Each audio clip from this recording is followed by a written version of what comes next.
Değerli izleyicilerim ve takipçilerim, mutfağıma hoş geldiniz. Bugün sizlere çok pratik bir kahvaltılık tarifim var. Tavanın içerisine 4 yemek kaşığı zeytinyağı alalım.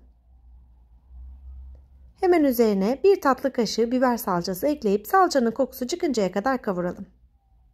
Biber salçası yerine domates salçası da tercih edebilirsiniz. Evde hangisi varsa o salçayı kullanabilirsiniz.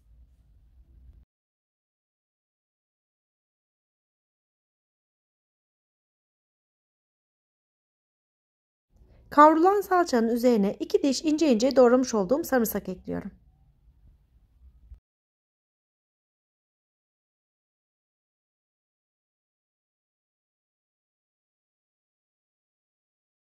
Üç tane kadar doğramış olduğum ve sıcak suda beklettiğim kuru domatesleri ekliyorum. Birkaç tane iri parçalanmış ceviz ilavesini yapıyorum. Ve bir kase temizlemiş olduğum zeytinleri ekliyorum. Yeşil zeytin ya da siyah zeytin tercih edebilirsiniz.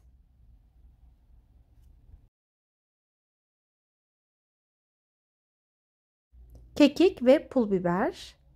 Tuz kullanmayacağım. Hem zeytinde hem de salçada da tuz olduğu için tuz kullanmayı tercih etmedim. Damak tadınıza göre eğer severseniz tuz da kullanabilirsiniz. Bir miktar şöyle göz kararı olacak şekilde nar ekşisi gezdiriyorum.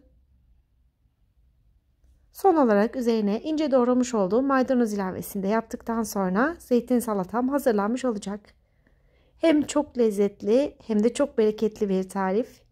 Eğer şimdiye kadar denemediyseniz mutlaka denemenizi tavsiye ederim. Videoyu bu aşamaya kadar izlediyseniz hangi şehirlerden takip ettiğinizi yorumlar kısmında yazar mısınız? Ben size videolarımı Antalya'dan hazırlıyorum. Şöyle son bir kez daha karıştırayım ve şöyle bakar mısınız güzelliğine? Zeytin salatam hazırlanmış oldu.